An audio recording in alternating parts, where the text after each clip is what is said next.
Welcome, blockheads. It is December 11th, 2024. This is 4:33 p.m. East Coast U.S. This is episode 101 of Business on the Block. This week, we're tackling quantum leaps and decentralized tweets. We're going to tackle what Google's new quantum computing chip means for the future of computing.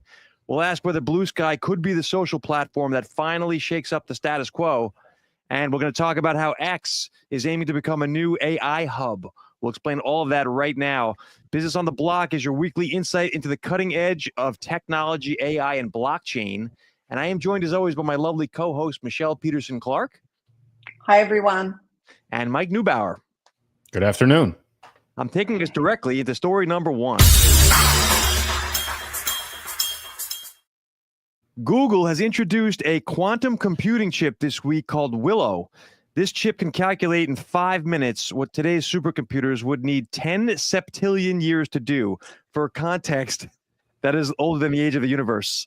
Google's quantum AI was founded in 2012. Their goal is to build a quantum computer, and this development paves the way for leveraging quantum mechanics. That opens up doorways we'll talk about in a second, but thoughts around this one. Let's put this brings down to earth. Mike, let's start with you. What does this mean? What do we need to know? Well, what we need to know is we need to listen to Mike on a 7-day pre-show cycle, because I swear to God, I talked about this last week. The quantum computing chip race is something that's been in development for quite some time. There are a number of different companies working on this technology, and once it actually cracks the production line and becomes mainstream, it will change everything that we know about quantum or computer processing and the ability for just a computer program to operate at speeds we can't even imagine at this point. So what's exciting is that, you know, these stories are starting to come out, which is going to lead to applications of development that rely on the technology that doesn't exist yet. So I'm assuming that some of these things will sort of hit the ground running. But I think that, you know, the hyperdrive of or the acceleration of all of this really came around full circle when the energy consumption needs and the technology demands for things circulating around AI really became problematic or in focus. So this I think will enhance the development of AI, not just from, you know, ChatGPT 4 to 4.0 to 5 or whatever the next version is, but also the different white labeled constructs. This is opening up the door for the computing power for some other organizations to really rely heavily on AI integration for efficiency and in internal operations. Just to scale this back down to human terms here, back in 2019, Google did a quantum computation in 200 seconds that would have taken the fastest computer at the time 10,000 years. So the speed of computing, Mike, I agree with you. Michelle, what do you think about this? What's the big aha for you? The thing for me when I was reading it is, you know, what sorts of things will they be able to do with it in the future in terms of medical research or, you know, some of the big problems that we have in the world, finding out about how diseases start or how to cure diseases, you know, when, you know, they take months and months and years to be able to, you know, develop how, you know, to work out how cells interact with each other, or how that, you know, when they're trying to produce drugs to be able to cure people of, you know, things like cancer. I would hope that this type of step forward will enable those that are way cleverer than me, probably cleverer than all of us, to be able to use them to, you know, perhaps solve or, you know, discover why certain people get certain cancers and how they can fix them. And I think that's, for me, that's where the exciting stuff is, the wider, you know, the wider community or the wider world benefits that we'll get from it. I took the same takeaway about the research, the science, the medical, the human genome sequencing, all that stuff. The thing that also, I don't know if the article mentioned it, but I read it separately. There's concerns around Bitcoin and crypto and encryption in general with the supercomputer on the quantum scale. it means like there may not be only 21 million Bitcoins and things like that. Cracking wallets. Right. What about cracking wallets and stuff? Yeah. Before we even get to that, like the very first step would be the banking system in general, as it currently stands, is this creaky old thing. And like there's risks, all types of security risks. Mike, you could probably speak to this better than I. But that was what crossed my mind when I read this. On the upside of this, you know me, I love the whole concept of like we can potentially calculate quantum mechanics now. That's like light speed travel and like the realities of time and interdimensional stuff. Like all that stuff becomes in the conversation if you've got computers that can calculate those things. Well, you bring up a good point about the security implications. It's not just banking or financial. It's, government, it's defense, it's everything. I mean, what is a password? A password is just a string of characters that somebody remembered somewhere. Well, if you can test out the combination of that lock infinite amount of times in microseconds, your security is not necessarily as secure. This is where things like, for example, a ledger comes into play.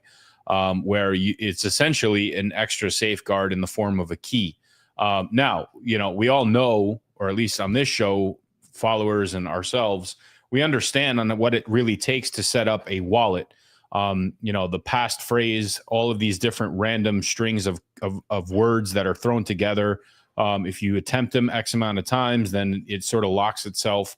What is the likelihood that this type of computing power can clone a, sort of a test pilot of whatever your wallet key or encryption looks like, run that test infinite amount of times, and therefore find the combination? Security is definitely is going to be an important factor here. And, we talk a lot about blockchain and we talk about the benefits and everything. And, we always do the but is always been the security. And now you're introducing this AI generated computing power that is something we've never seen or understood before to the market. Man, I hope that unlike other technology introductions, this doesn't end up in the hands of somebody with malicious intent. I'll tell you, the first person to use it's going to be the Nigerian prince. Well, he'll have everybody's number on speed dial. And then the second one will be the Pornhub folks. So, yeah, I don't know. I agree with you. Security is going to become a problem. I do think it's the financial system that's at risk right now, Mike. More so, if I can crack any safe, if you will, with this new technology, what am I going after? Government secrets, banking. That's to me. And yes, you're right. Your average person who doesn't even understand the seed phrase is going to have to come up the curve quickly. All right. Story number 2. Sorry, hang on. And I think the other thing too is that perhaps this chip and the computers that will use it will help us solve this problem. But one of the things about security in terms of your banking or your passwords for, whatever, getting into your Microsoft Live account, is that they go, current computers couldn't crack it unless they, try and get your password for 3,000 years or whatever it is, now that's got to go out the window, isn't it? Because effectively this computer is going to be able to solve that in about 10 minutes. So the way those sorts of businesses operate and how they market themselves and what they sell themselves on is also going to have to change. There's a lot of, knock-on effects down the line for this sort of thing as well. The intro to this segment, Michelle, you're right. It was Willow solved in 5 minutes what it took 10 septillion years. It's like 5 minutes. That's milliseconds in real life. But yeah. It's scary. Here's the thing, though. It's not. They've made the chip, and that's interesting. Like that's the brains you're gonna have to start to build that first. So we're on the path clearly, but they don't have that capability yet. So whatever that means, whatever systems normally would have had 20 years to adapt, have 5, but they still have to adapt. This is going to make the We also don't understand the energy consumption that's going to be required for this. I mean, taking a page out of the AI book, it's nuclear. Well, I mean, again, that has a tendency to overload. We don't know what type of power is required to run some of these algorithms that are going to be implemented by utilizing this type of speed. 99% of people on their own computers don't use the proper processing speed for what they have. Right. So, I mean, it's only going to be a matter of time before something like Google or Amazon or any of these monster mainframes that require so much data to be calculated at any given point to really lean on something like this. And then we're going to know real quick whether that investment into nuclear power plants in 7 Mile Island are going to pay itself off. I don't know how familiar you are with arc reactors, Mike, but yeah. All right, I'm taking us to story number 2. Coming up in finance, Yahoo, Bluesky promises to shake up social media. It might finally succeed. Bluesky is a decentralized social media platform. It allows users to create their own servers, store their own data, and set their own rules. Bluesky has amassed over 20 million users this year alone. Proponents say social platforms are moving towards a decentralized future. And I'm quoting now the COO of Bluesky. Centralized organizations cannot serve the needs of diverse communities. For those with a long memory, this was a spin out of Twitter, actually, back in the day. This is founded by Jack Dorsey, Twitter's co-founder.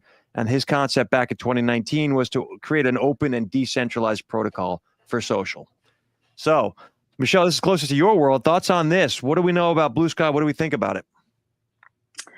So, I mean, obviously we know that Jack has, success in this area. He created Twitter 2007, 9, and he did well in terms of numbers of people and those sorts of things. However, I think that Twitter never actually really made any money. So that's a thing to think about with this. What I think will happen eventually, obviously all those people that are disgruntled with Twitter have gone to Bluesky or to Mastodon or one of the other. So, more and more I see companies announcing that they're no longer going to be on X, Twitter, because they don't like who's there, or they don't like that there's no moderation, or they don't like the fact that ads for companies that are against their values or whatever can be in their news feeds. So that's fine. But I think ultimately what will happen is that there will be social media platforms for particular groups. So all those people on the left are in, wherever it is they might go. Let's just say Bluesky in this example. All the people on the far right are in, say, Truth Social. If people who are sports people, they might be on some other new thing. It's a little bit like we've talked about with the blockchains where, the frequent flyer programs all went on to Polygon. So I think that ultimately that's what will happen, because the reason why people join a new platform is because they don't like what they're seeing in the old platform. Whether or not at the end of the day, Bluesky are going to be able to let people craft their own algorithm and what they see, which is basically what they're saying with this. He has to make some money to run this thing unless he's prepared to fund it forever without making any money. I guess he did that with Twitter. So, I mean, he might do that with this too. But, I can't see longer term that these things can be successful if they let people do all of this. Unless they switch the business model. Unless they switch the business model. But on the flip side to this, the decentralized nature of it, the fact that you can move your profile to somewhere else, etc. We have talked about, I don't know, when was the first time we talked about that? A year ago? Year and a half ago? So we've been talking about that for a long time. Mike, what do you think about this? I mean, it's the end of 2024. We might as well talk about another failed attempt to replicate something that is already existing, i.e. Threads. Where are we at with Threads? This is going to be the prediction for next year. This thing is going to, Skynet is going to take over, I guess. No, this is nothing. This is nothing to write home about. It's a lot of great words and a lot of great things, but again, it doesn't have the app that makes people waffles. And Twitter is that for people right now. It is that town square. So the reason why people flock to these new technologies or these new softwares, these new apps, once they develop, is because they want to be that shiny new object in this new playground. We see it all the time. It happened with TikTok. I mean, people just started to really build up their own followership on TikTok, even though they were basically nobodies on these other platforms, because they were a bigger fish in a smaller pond, basically. So I don't know how much really those 24 million users are actually real. So let's start there. We live in this botted world, and whatever it could take. Frankly, look, I think that we talk about these types of little things popping up all the time, and we always reference this is the replacement of Twitter. People are pissed about Twitter. Twitter is uniquely built for people to be pissed. They go there to complain and to read about people that are pissed off at them. It is a cesspool of idea generation that bounces back and forth. It is addicting. They are not going to veer off of that model. Regarding, Twitter making money or not, I mean, they were a public company. So at some point, I would assume that they did have some profitability. Whether that was in the form of ad sales or not is irrelevant. But, as we'll get to, I guess, later in this show, there are advancements that Twitter is making that I think are leaving some of these, cloned type entities in the dust. And my final thought with Jack Dorsey, go pound sand, pal. According to the internet. Hey, Mike, Mike, can you just scroll down to the table how long it took apps to hit 100 million users in the thing, please? Let's have a look at the, no, keep going. This is not it? No, next one. Keep going, keep going, keep going. Oh, you got to click story continues. Keep going. There we go. And who's at the top? Threads. Woohoo! All right, so a little Wow. data. This is the beauty of the internet here. Threads has 275 million active users. For comparison, Bluesky has 24 million. So we're talking acres of difference. Twitter, Mike, to answer your question, and I didn't know this either, founded in 2006, Michelle, was profitable for only 2 years of its existence in 18 and 19 and hasn't been since. So to your point, Michelle, And it wasn't before either. They need to make money, and any company needs to make money to be able to really compete. I agree. I think that Bluesky interests me not so much because they're going to replace X. They're not, Mike. I agree with you. However, they're trying a different business model, and that always catches my eye. I think this reminds me in some ways of how Amazon's trying to integrate their AI creation from software to hardware. These guys are trying decentralized social, right? A couple of folks are doing it. Mastodon, we see, as you mentioned. The reality is none of them are great right now, but they're all unhappy with what exists. And I really think we're going to eventually see the arising of similarities in the figurehead. So when Elon Musk wants to make X the everything platform, and Dorsey, who had conversations with Musk back before he launched this thing, wants there to be a decentralized social option, you'll start to have 2 or 3 folks with the money and the means and the connections, and they'll pair up and something will happen. So I view this Bluesky as more of an anchor in the sand, as planting a flag. I don't think it's actually going to be the thing, but I think it's going to open the door for the thing.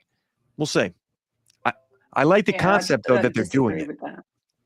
I also will say this. If you guys are on this is personal experience. Bluesky is a lot less political than Threads. They're both political. They're both a pushback against X. But one is blatantly wants to be political, and the other just kind of is. It just doesn't. It's not aiming to be it. That's been my experience. Well, it depends on what content you absorb. Creator economy stuff. People are anti-capitalism.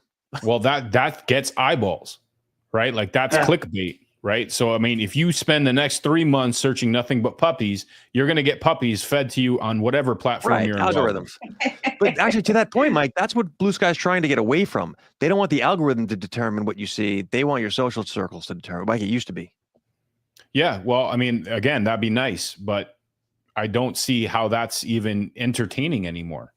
Right. I mean, if we live in this communication world with everybody we're close to, it's not like it was where, I don't need to talk to somebody to see that their kid crawled across the floor. I could just pop open Facebook and watch a video of it. Now you can't even find that video. You can't even find that video on that person's page anymore. Like that's how insane all this has gotten. Yeah. But, again, I don't know if that demand is quite here yet. I think we're in this meme world still where we just want to watch funny content. We want to get pissed. We want to write comments. We want to, engage with people who, want to engage with us. It doesn't always need to be negative, but I also don't feel like it will ever get back to that, direct form of social media. I don't know, Mike. I don't know. Go ahead, Michelle. Can I say something about boomers, my parents? My mum will say, why did you send your father on Facebook the pictures of you, with the dog down the street or whatever? How come I didn't get to see that? I'm like, Mum, it's the algorithm, but he sees things that I don't see. And I don't think that's very nice. You should be sharing it with both of us. It's like, because the expectation is the social circle. Mike, to your point, go ahead. I have this conversation with people all the time with respect to the way that Google's algorithm has sort of adjusted and evolved. They took a page out of something like Facebook, where instead of it being a search-based algorithm, it became and morphed into a predictive-based algorithm, where the three of us can be in some restaurant, take out our computers, search for exactly the same thing, and we'll all see different results. And the same thing with our social platforms. Even if we follow the same people, we'll see them at some point in our feed, but it won't be consistent and concurrent. It's all designed to provide content to us that it is predicting that we won't just simply scroll by, that we'll sit there and we'll engage with. But Mike, that's the point of this story, is the business model might change. In a world where entertainment drives, like you're talking about, you have to have either friction a la Twitter, or you have to have entertainment, the cat videos and the memes. You need eyeballs. And when there's eyeballs, there's advertising dollars. And when there's advertising dollars, they want eyeballs. So that back and forth drives this whole For You page, TikTok, the interest graph. But what they're trying to get back to with Dorsey and Bluesky, and what Elon had mentioned, is the social graph that Michelle's parents are talking about, where I want to control it, not the algorithm. I'm not saying there's a right or wrong here, but there is an opening for a new business model because people want to control what they see. I don't know if that's the mass, though. No, not yet. It's not. And I agree with you. But if this thing takes off, if there's enough of a niche, and to Michelle's earlier point to the blockchains, if you're going to have, let's call the social media splitting into interest groups, not necessarily politics, but just these are the folks over here that want to control the algorithm, and these are the folks that like the algorithm to serve them up whatever they want because it's mindless entertainment. My kids want to come home from school and scroll Instagram reels. That's different from I run a business and I want to make sure that I'm getting in front of the right people. Yes. And if you pay for it, you will, until they're not anymore. And to the point about threads, just on that chart, again, you can airdrop a YouTube album on everybody's iPad. It doesn't mean they went platinum. Now I don't know. That's a good point. And you're right about the bots, Mike, but I would imagine that we should just divide every number in half for every platform, and it still gives you a ballpark. Well, again, like you can simply just automatically add an application as part of a software upload. Update your phone and watch how many new games are on your phone. You didn't ask for those. You didn't download them. They're just part of the update. Well, Threads was part of an update. It was dumped in with all the phones that came with Facebook. So I don't take these numbers lightly when I'm looking at them as part of this analysis. This reminds me of the Ticketmaster convenience fees. Keep going. I'm sorry. I'm just trying to understand why, like, there's such a demand to try to go up against the Goliath of Twitter. It's not going anywhere. Hold on a second. I agree with you, but if you're the nature of business is going up against Goliath. I understand that. But this is not uniquely different in the sense that it creates such a demand for the same type of solution. If they want to be different, they need to incorporate whatever that offers plus. This is not plus. This is just a different internal mechanism that nobody cares to understand. Again, my phone has 4 cameras. I have no idea why. No clue. This was a marketing strategy that they put forth. It appeals to some people. 90% of the people have no idea. They just know that, hey, I can't put my finger on one of those lenses or else my photo is going to be kind of shitty. I think we see a bifurcation of the social platforms, specifically the writing ones, short form writing. So X, Twitter, Bluesky, Threads, maybe even Reddit. The ones where you write are going to split into, I want the algorithm to serve me up, and I don't want I want to be able to pick my social circle. And that's all that I want people to see. I can tell you this. Don't you notice that, like, the writing algorithms and the writing apps are the ones that are disappearing? Because video. However, that's going to swing back once AI video.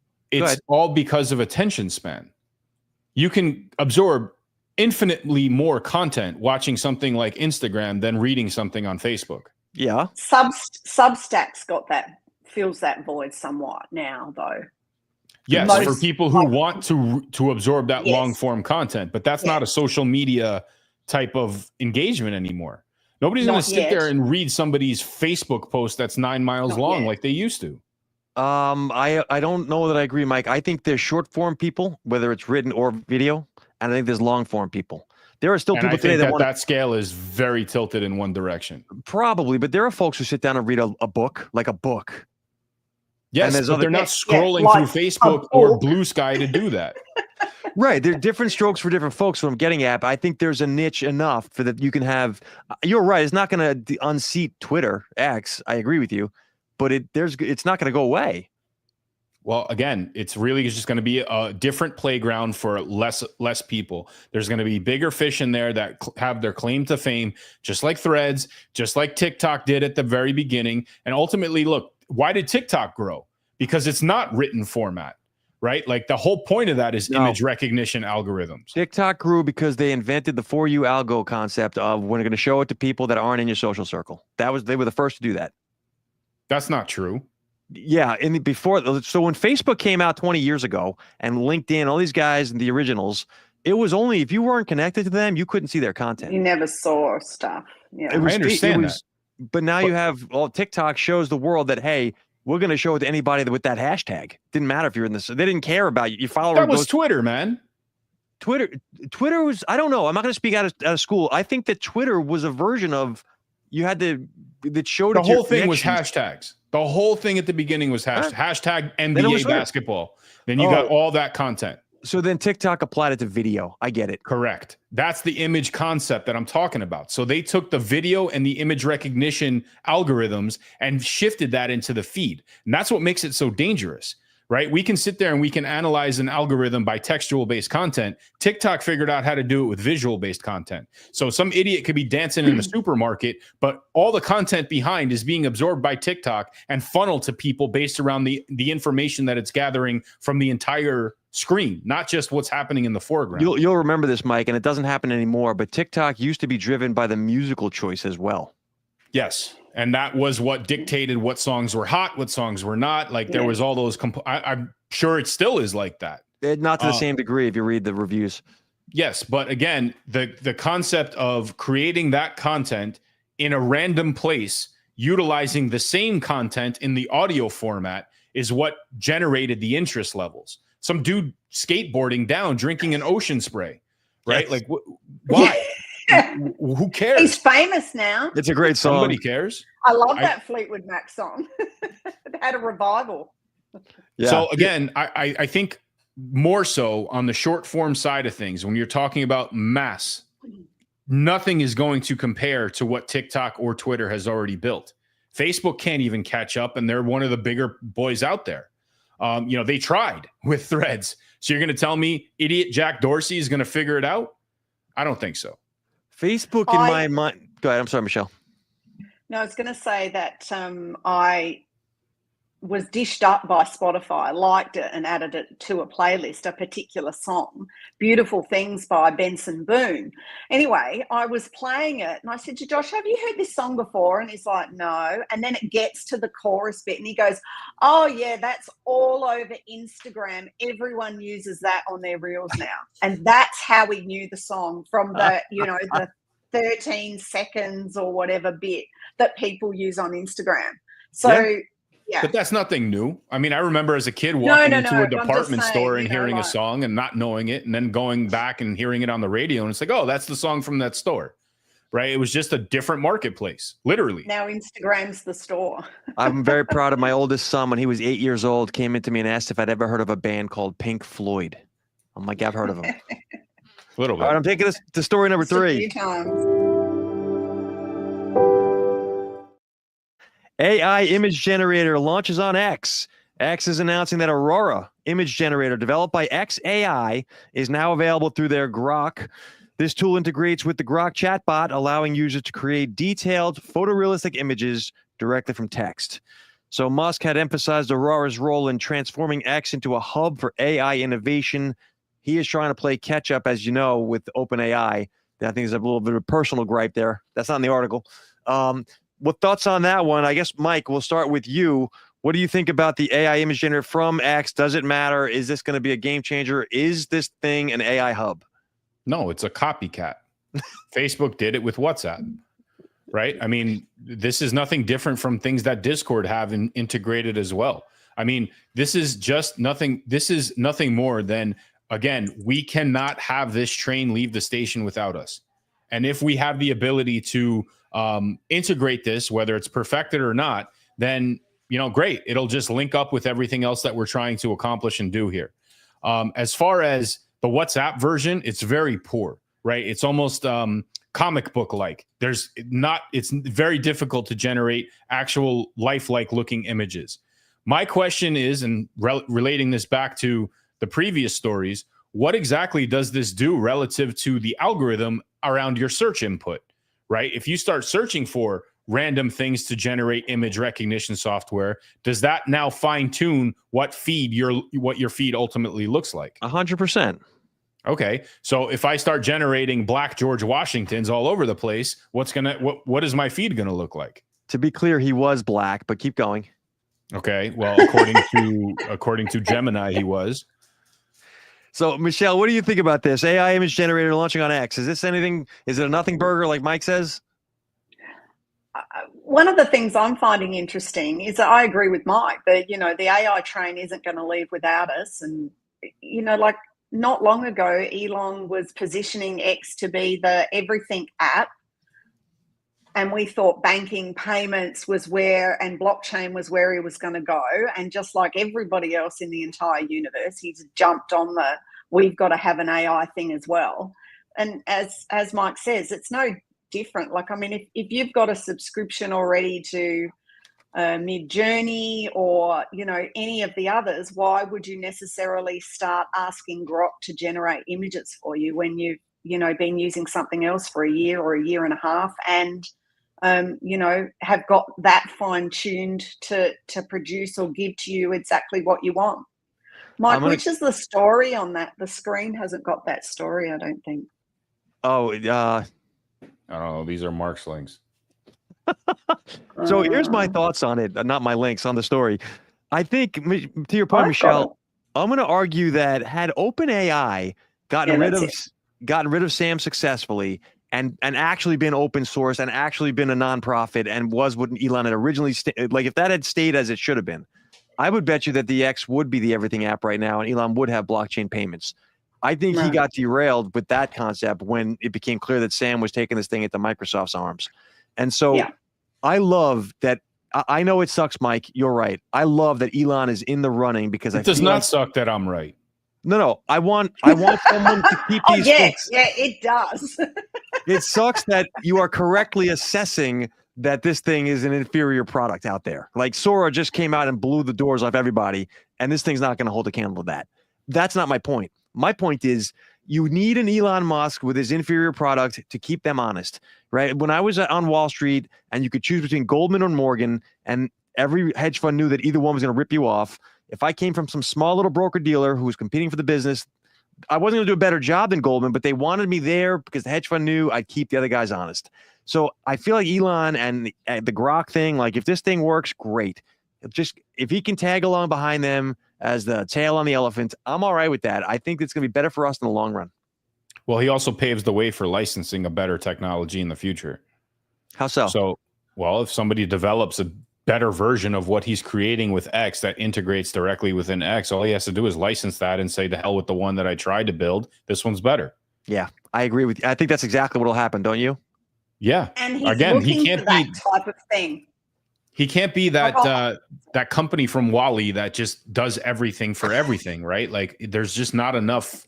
There's not enough money, not enough resources. Well, give him enough time with Neuralink, a couple hundred years, he might. Michelle, what do you say?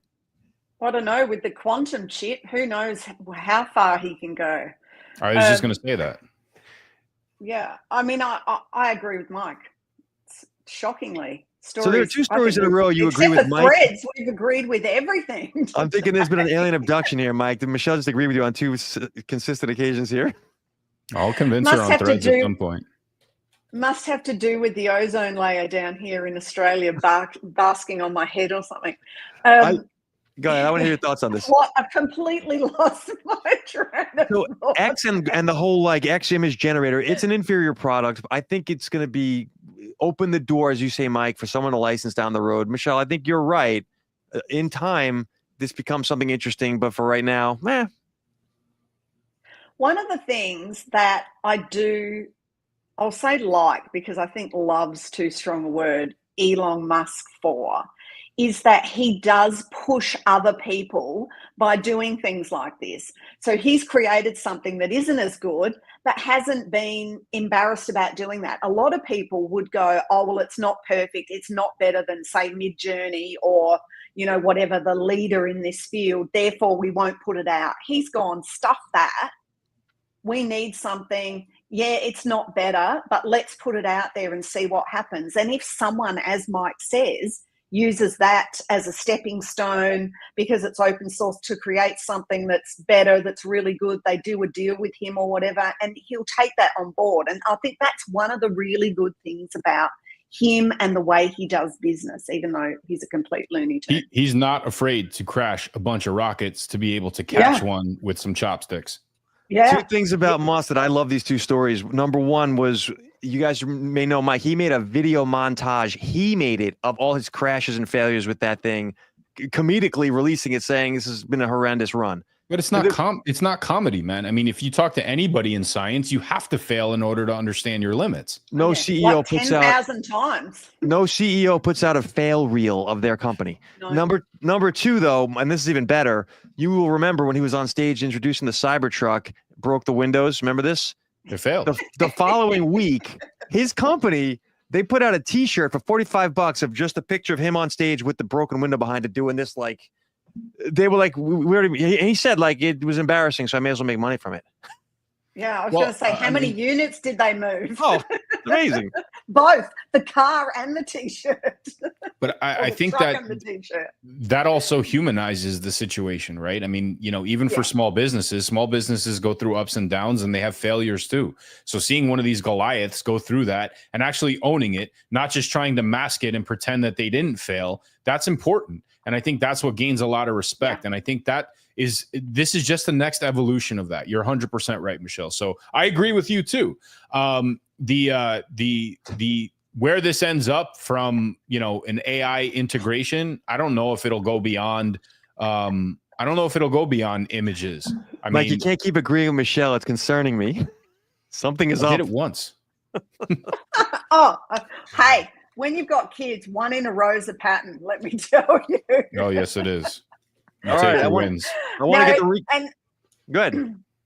Sorry, I was going to say, the one thing I was going to say was my 16-year-old came to me yesterday and said, did you see that Elon Musk is carrying his kid at the rallies and stuff, or when he goes out with Trump? It's a human shield for him.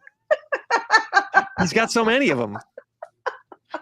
All right, we're going to do the weekly roundup here. This is going to be what we think is the big takeaway. This week we tackled Google's new quantum chip, right? They've introduced a quantum chip called Willow. Bluesky is now amassed 20 million users, and they're moving towards decentralized futures for us for social. And the AI image generator on X is been released. It's apparently not as good, but it's out. What's the big takeaway, Mike? We'll start with you. What do you think are the key stories we need to know? What was your big win or understanding from this? It's got to be the quantum chip. I mean, there's nothing else that comes even close to that. Jack Dorsey can't hold a candle to what that is going to provide as far as a solution for this world versus an alternative to Twitter. I think that, again, and I said this last week, right? So once again, we're all ahead of the news cycle here. So with respect to the quantum computing, as this continues to evolve, like I said, we're going to start seeing different elements of software that we didn't realize were possible just because of the speeds that were required in order to execute that. Whether it's travel, whether it's understanding more physics and mathematics, whether it's just a different version of social media that perhaps gets you a little bit more engaged. I mean, we're talking about the possibility of holographic technology at people's fingertips right now, right? Like that's really where this is heading. Your phone is going to emit a laser beam that is going to be only visible to you, where you can view whatever you're watching on whatever channel you're or whatever app you're using. I'm obviously exaggerating. I don't know if that's going to be possible. Can I say the but quote, these Mike? are all the things are on the horizon with this. Can I say the quote? Yes. Help me, Obi-Wan Kenobi. You're my only hope. Yep. All right. Michelle, what do you think was the big takeaway story this week? I agree with Mike again. So that is 2 in That's a the row. big takeaway. She's been abducted. Alien abduction, Mike. That's not Michelle. I agree. I think that the quantum chip is the thing that, we can't even imagine, as Mike said, the breakthroughs we're going to get from it. I'm looking forward to, it doing medical things, so curing cancer things, those sorts of stuff that will make a big difference to humanity. However, caution-wise, as I tend to be a little bit conservative in that regard, is that we always have a balance between good and evil when these sorts of things come along. Oppenheimer, for example, like when people create things, you can get bad things out of it. So I hope that we as a world can find some way in which to balance that. And my last comment would be, I hope that Elon Musk doesn't turn out to be Thanos. So I'm sure that I feel like Sam Altman, Mark Zuckerberg, and like Pete Diddy should be working on this thing to make sure it stays safe. Oh, yeah. So Excellent. I'll tell you this: two things. Number one, on the personal level, we got complimented this week on our ability to disagree consistently and still stay civil with one another, which I thought was surprising. But I mean, we're old friends, so I think that it's nice to see that you guys agree. It's not always that we do. On the business side, though, some weeks will come by, I'll organize the stories, or I'll be like, "There's nothing in the news this week," and other weeks, more often lately, it's like earth-shattering, humanity-altering news items. And this is one of the few times where this is going to clearly be the rest of our lives will be impacted by this news story. So, yes. Yeah, I agree. We did this with Chat-GPT. That was the first story that really came to mind. After that really hit the market, we had a long talk about how Google was a threat for it. And, so you're right. Yeah, there are definitely moments in this show's life cycle where, we come across these things and, we look back on them later on and say, you know what, we called it. Yeah. I think the quantum chip is going to open up doors that, good and bad, Michelle, to your point, you're right. But this is the same thing as AI. Do we do it responsibly? Who knows? We hope. But the reality is you can't put it back in the toothpaste tube. And so people are going to benefit from this in a big way, including small business owners, which is a key part of the driver of this show. What do these technologies mean to a smaller business? How do we benefit from it? And I think that quantum, all these AI agents that people are trying to invent to help you have your employees, quantum is going to make that a breeze in a few more years. Yeah. Be a whole different business landscape. Efficiency. All right. That's all we got for this week, everybody. I want to thank you guys for listening. Special shout out to the Bolt Nation. As always, we are here every Wednesday. The purpose of the Business on the Block is to bring some insight around the business of technology, blockchain, AI, these developments that happen in the space that we all know we should know about, but don't really. Like, what does it mean for the average small business? We feel that discussing this live and breaking it down for folks, it helps us understand, it helps the listeners. I want to thank everyone for their support. Final comments from my colleagues. I'll just say that it's, I was actually going to create a Business on the Block Bluesky account just before we came on, and I was just like, it's actually Thursday in Australia, just so you know, because we're ahead of time. I'll send you the lotto numbers later. But a reminder for people, next week we are going to do a live show again, the last one before Christmas, but it will be a review of our 2024 predictions. Oh, that's right. So for those who don't know, we made predictions at the start of every year we do this of what's going to happen this year. The three of us put our necks out, and we're going to review who was right, who was wrong, and what that means. Yeah. And Mike, that was great. I just want to point out, Michelle will have access eventually to quantum computing, and she's living in tomorrow's future. The future, I feel like exactly. The disadvantages are just unfair. All right. Thank you, everybody. We'll see you next week.